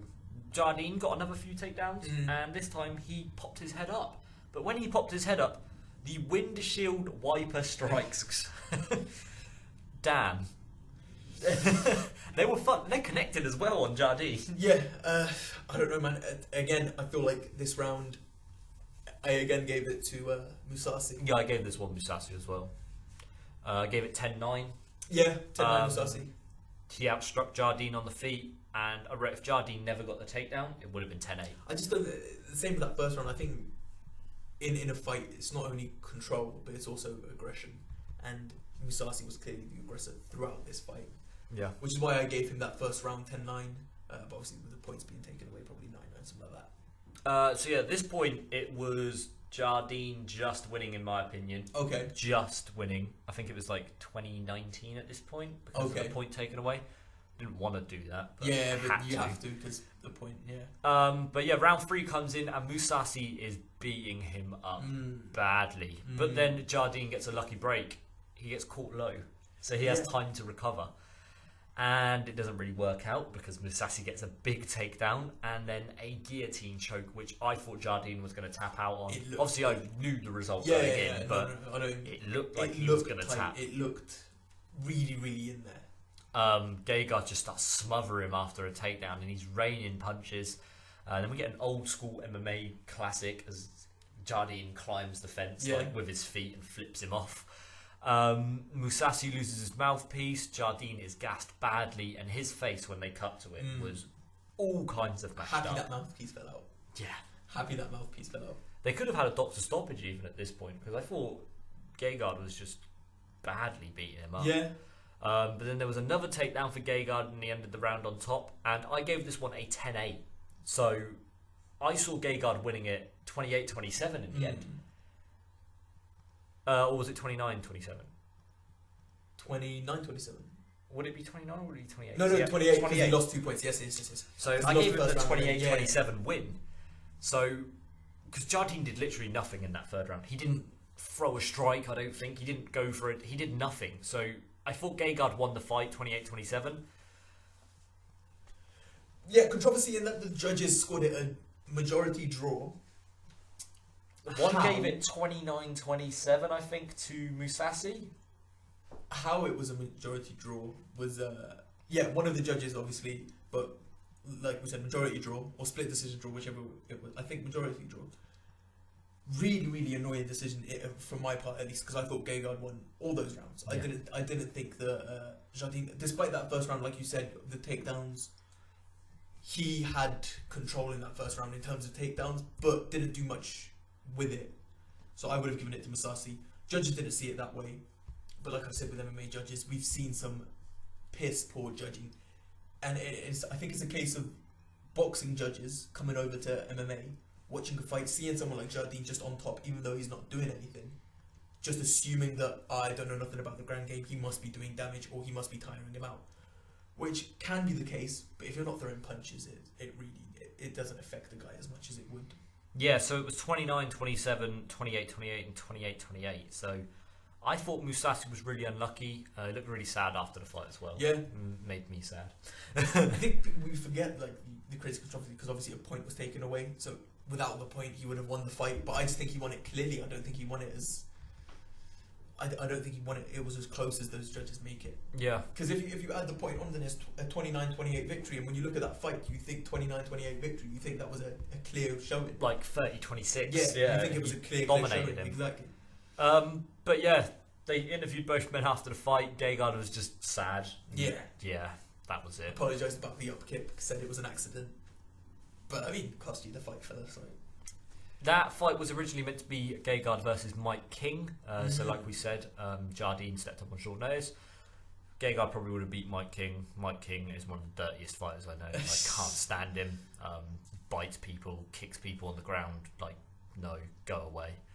But yeah, in between fights, we get to see some EA MMA gameplay. We saw Gilbert Melendez and Tetsuya Kawajiri going at it, and Nick Diaz and Paul Daley. They were showing what would be the best parts for him in the fight. But yeah, the next fight, co-main event, Gil versus Kawajiri. This was during Gilbert's reign of terror. Yeah. This was when, in my opinion, Gilbert Melendez was in the top 3 pound-for-pound fighters in the world. Okay. And I will say that as loud as I can shout it. I personally think he beat Benson Henderson. Okay. I think Gilbert Melendez was the best lightweight in the world at the time. This was just before Frankie fought Maynard for the 3rd time. And although you can never go against Frankie Edgar, everyone loves Frankie Edgar. Personally, I think Gilbert Melendez was the best. His reign as lightweight champ was just phenomenal. Yeah. Phenomenal. These two have fought before. Melendez beat Kawajiri, and this fight just saw an absolute gulf of different class. Yeah, like you said, Gilbert Melendez, prime Gilbert Melendez, as you mentioned, showcasing himself basically. It was essentially a showcase from him because the guy looked phenomenal. I had here real quick. Cecil Peoples. Yeah, I've got this too. Speaking about judges, Cecil Peoples is probably the worst MMA judge we've ever had. As well as the worst ref. I've got a debate. Who is the worst ref of all time? Cecil Peoples or Steve Mazzagatti? Okay. This is so difficult. Now, if we're basing it just on reffing, I might say Steve Mazzagatti.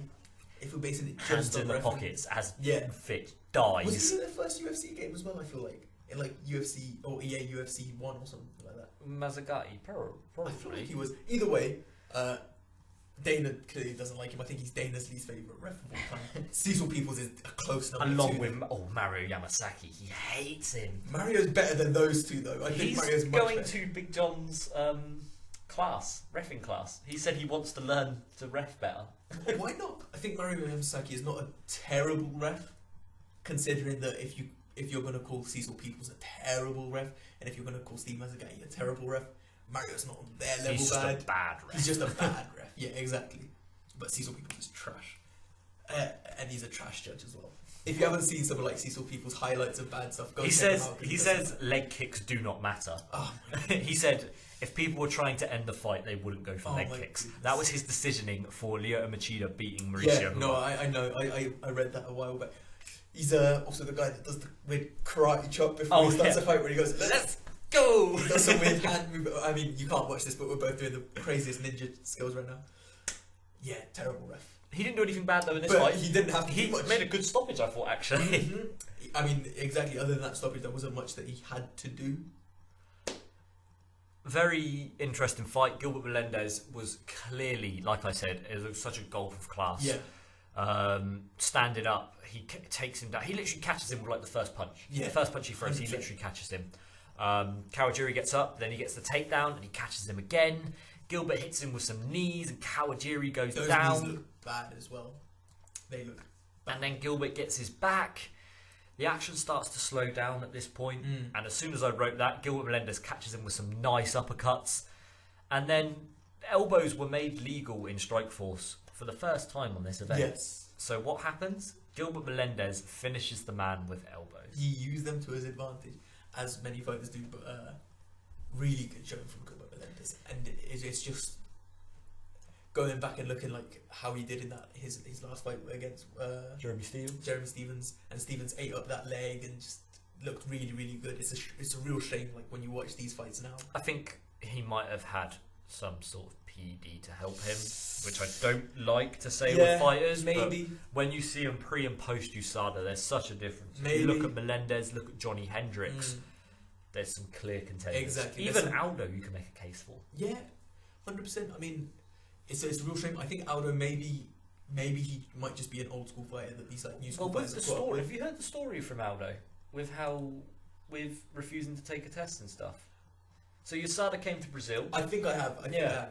They came to Brazil, and this is from what I've heard on Joe Rogan. I don't know if I'm telling it correctly or not. But they came to Brazil, and he refused to take a test.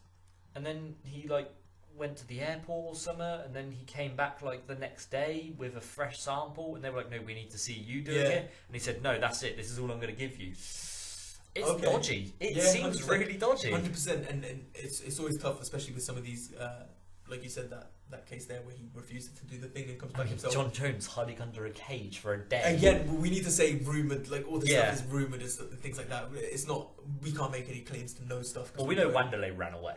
But see, I watched again getting off topic, but that Joe Rogan podcast with Chael, and supposedly these USADA guys at the beginning were awful. They just come up and say, "I'm USADA, I need some blood, let's go here, let me inject you and take some blood." And apparently happened to Chael once, where some USADA guy goes, "Take out your dick, piss in this cup, and then I need to take some blood." And it was like, it was just a random guy that didn't show any ID or anything. I love how Wanderlei excuse there was like, "Oh yeah, I wasn't on anything, I just ran away." But Chael was just like, "Whatever, I'm on it."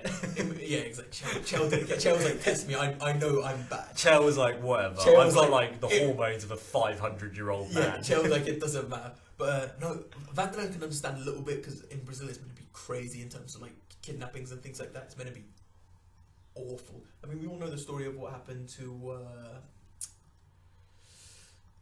I have no idea. Someone's sister. Vitor's sister. We all know the story of what happened to Vitor's sister, and it's awful. So maybe that plays. Yeah, she died, didn't she? She got in some sort of gang murder thing. Yeah, and then Vitor won the belt. I think a week after, which is a real crazy, obviously devastating story. But yeah, man, we never know. And like you said, it's tough to make these accusations, because it might just be that these guys aren't as good. We saw Aldo beat Frankie Edgar, and Frankie Edgar is not.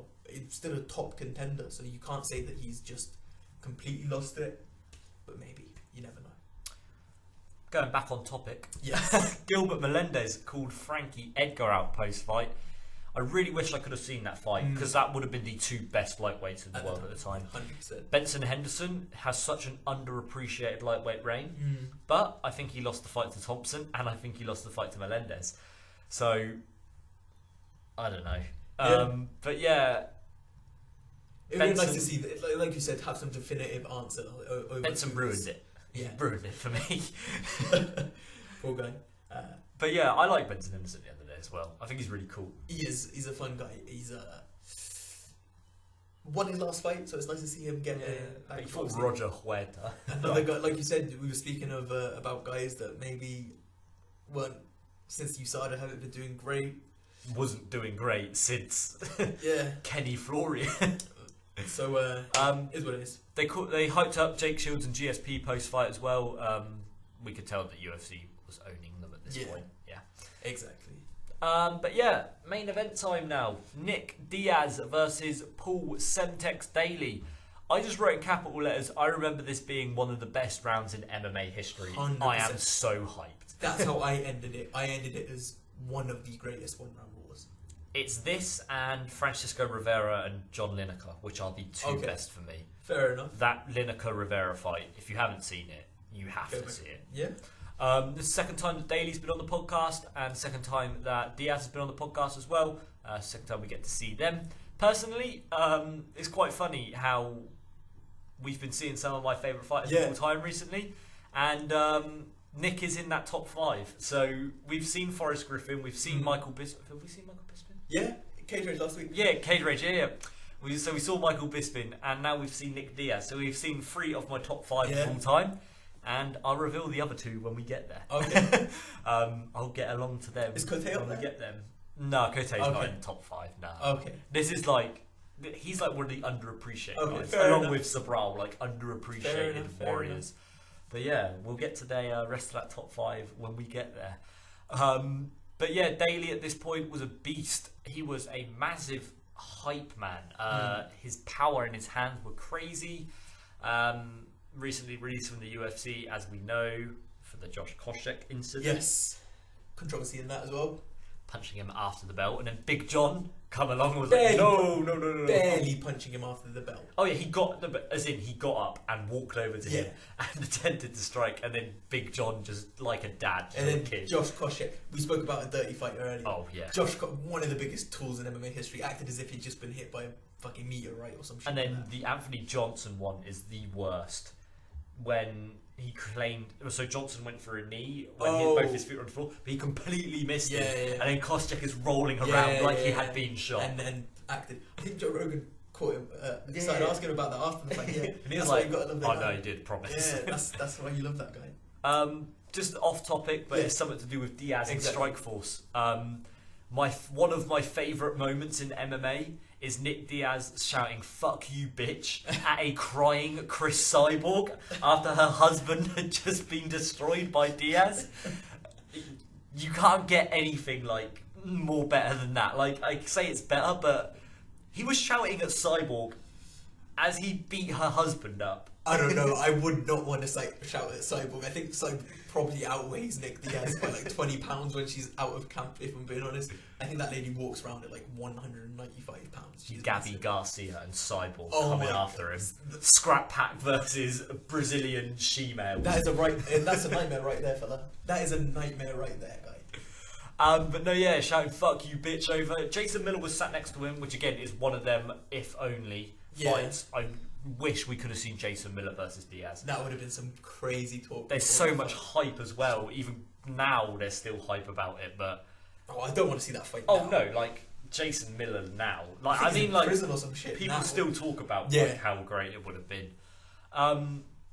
We hear the Undertaker. I thought the Undertaker was going to come out. We hear a big dong, music. And I was like, and the lights went out. I was like, what? The Undertaker's I thought that exact same thing. I heard it and I was like, goodness, what on earth is happening? What? The Undertaker's going to turn out? We've made this a triple threat. What's going on? No, it's just the main event. Their stare down. They went face to face. Intense. This whole fight was just crazy, though. Like I said, it is one of the best one-round wars you'll ever see. Diaz starts talking to him literally like straight away, hands up, egging him on immediately. Literally, it doesn't work for him though, because Paul Daley drops him. Yeah, I mean, it's tough because you can trash talk something. Paul Daley does not look like he cares. He looks like he's up for a scrap. The frog man. Whenever. But yeah, Diaz starts trash talk immediately, like you said, catches him, drops him. And he kicks him in the body. Yeah. Mamro was like, damn, he needs to be careful. But he knew what he was doing. He kicked him square in the body. Diaz seems to recover, though, at this point. And then he starts throwing his combos out. Yeah. In the clinch, the body shots, he was landing them relentlessly. Diaz starts going to work. And he ends up pulling guard on Daley. Yeah. Diaz then starts to land some beautiful shots, and then the two just start swinging for everything. Knees, elbows, everything was coming out. Amazing. And then, Livio, you can see my notes there.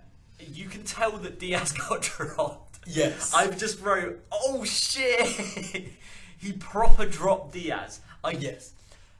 If the fight, in the heat of the moment, if the fight was over there, I wouldn't have blamed the ref. Definitely. I mean, then watching the replay, you understand why he didn't stop. Exactly. I like to see that. I like to see it when a ref lets it go on a little bit, especially like we said with because it was Big John refereeing this. You gotta have faith in the man's decisions. The man's a friggin' legend of the sport in general. Think you saw his head movement on the ground, and it was just he wasn't out like.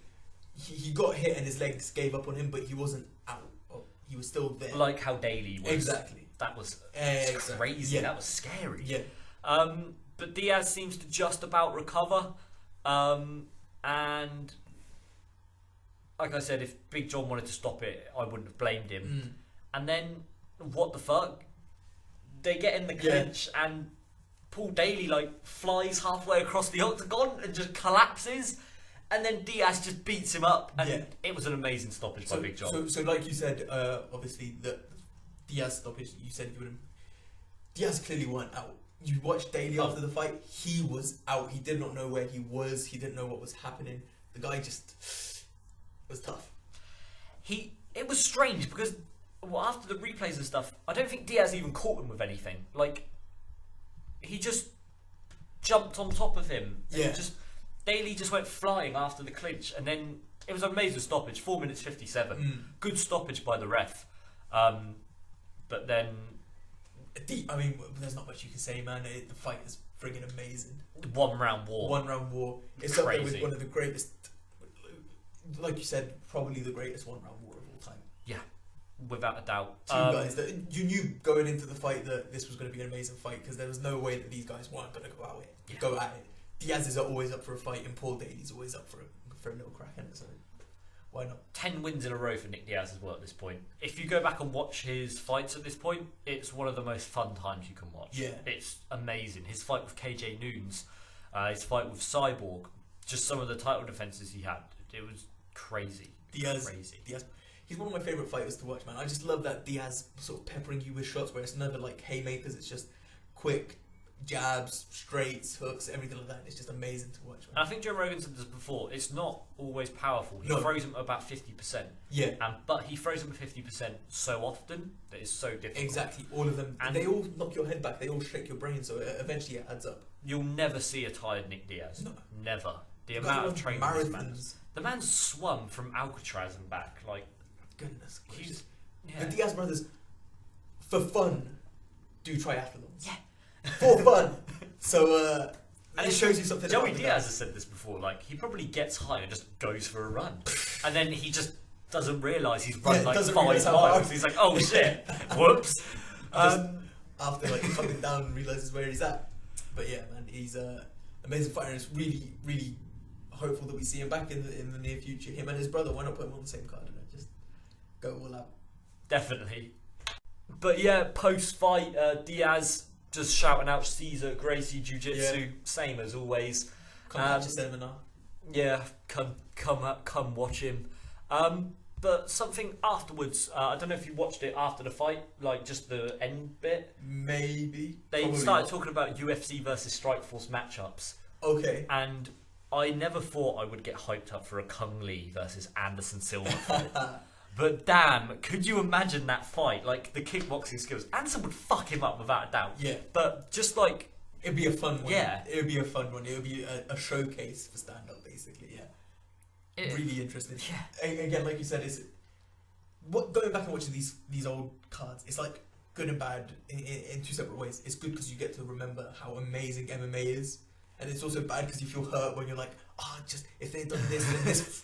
Like even last week with the Lee Murray and Matt Linden, we're like, if only they could have... If only that, exactly, do you know what I mean? Like, if only Lee Murray didn't rob a bank for 53 million. If only he weren't an absolute cock, this fight would have happened. And then, if Bisping could have fought James Zikic and just all these other things. Yeah, man, but... Some of the fizzled out bouts though, I don't know if you want to go through this. Yeah, go on. So originally it was supposed to be Gegard Mousasi versus Roger Gracie. Okay. That ended up fizzling out. It was originally supposed to be Josh Barnett versus Brett Rogers.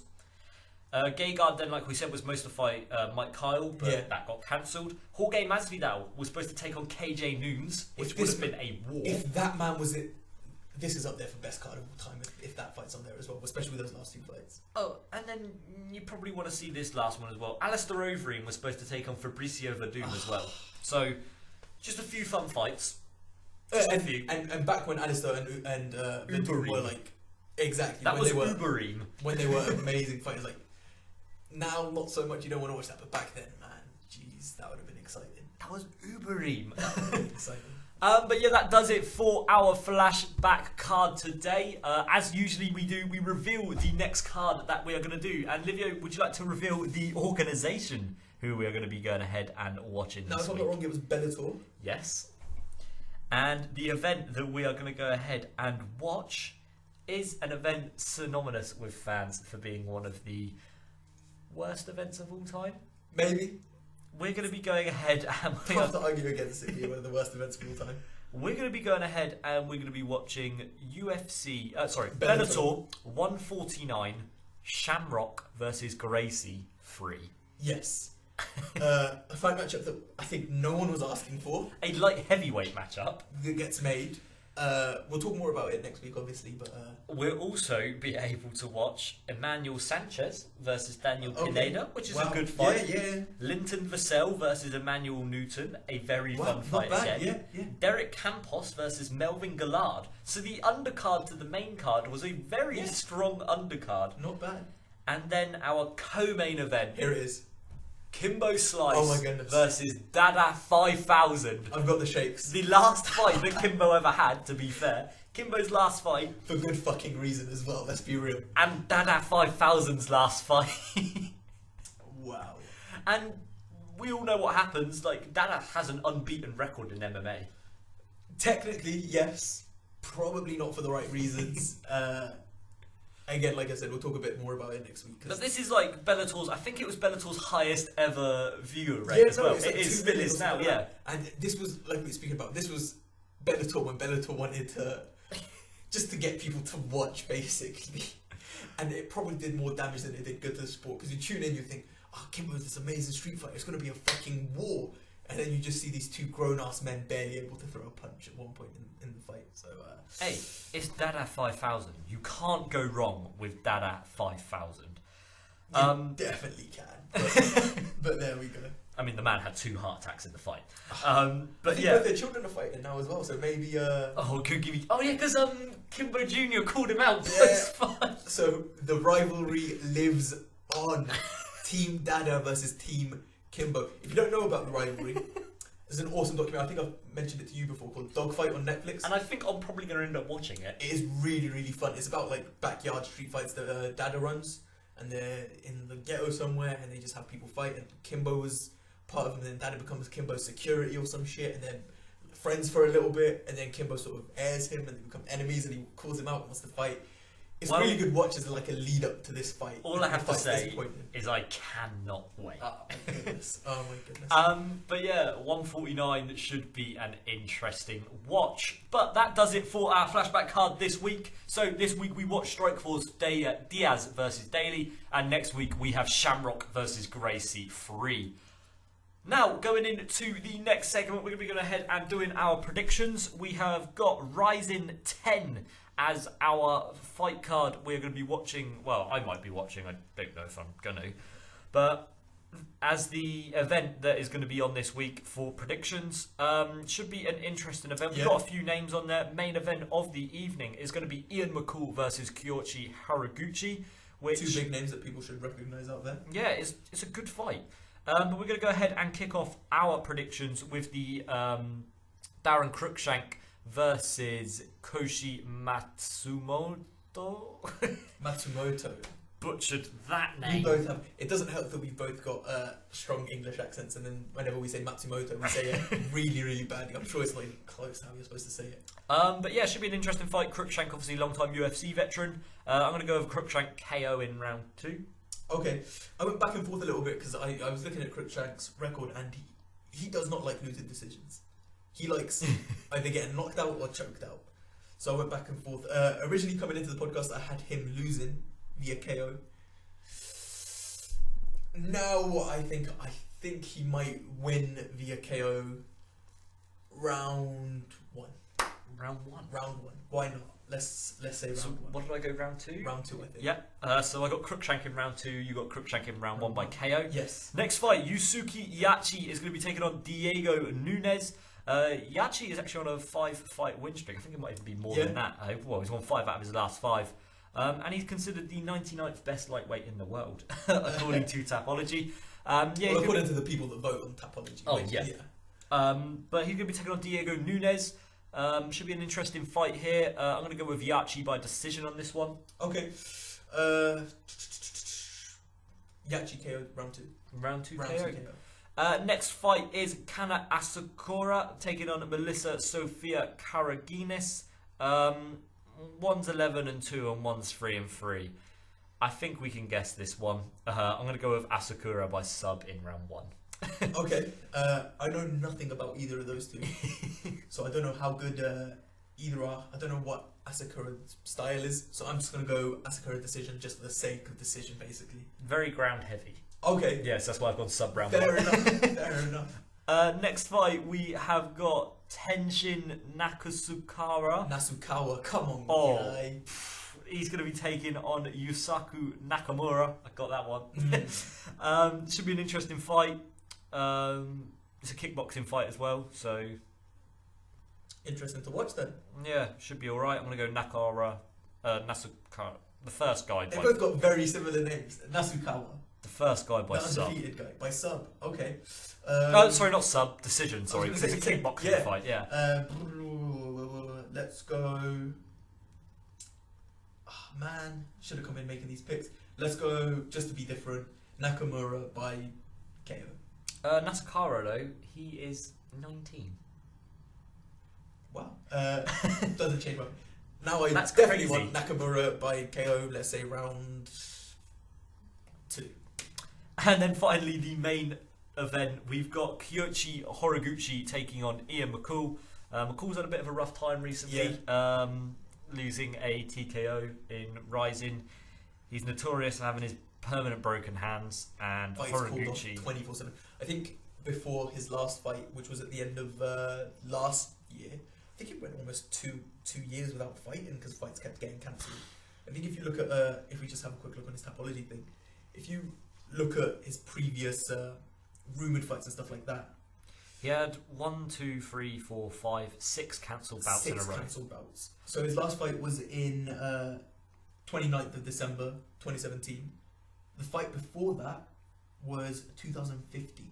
Against John Lineker. Not just 2015, but it was the first month rather, January, the end of January 2015. So it was a while, and not doing too good at the moment. Lost his last 2 fights with a massive break in between. Obviously left the UFC now.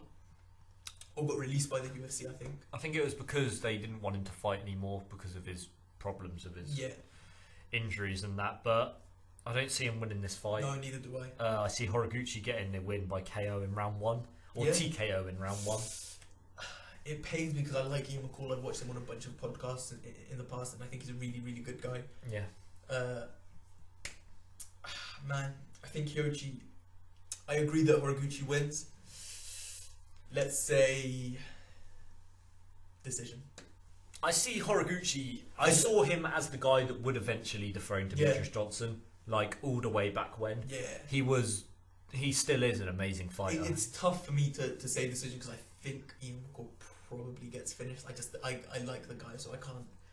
I don't want to make that pick, unfortunately, which probably going to make me lose this week's picks, but is what it is. Like, Horiguchi is riding a massive win streak. 8 in a row? That dates back to the UFC. Wow. His last loss was the loss to Demetrius Johnson in 2015. So, yeah, and that was the 4-minute 59.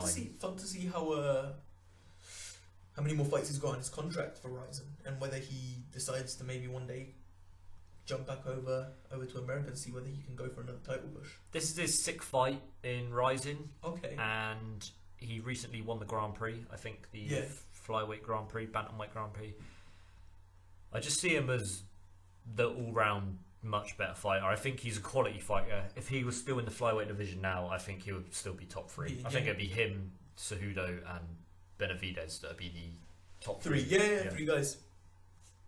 It's hard to argue against. I mean, it would be interesting. Like you said, it would be interesting to see him there, because goodness knows the flyweight division needs these guys that are like considered threats to DJ at the moment, because no one is.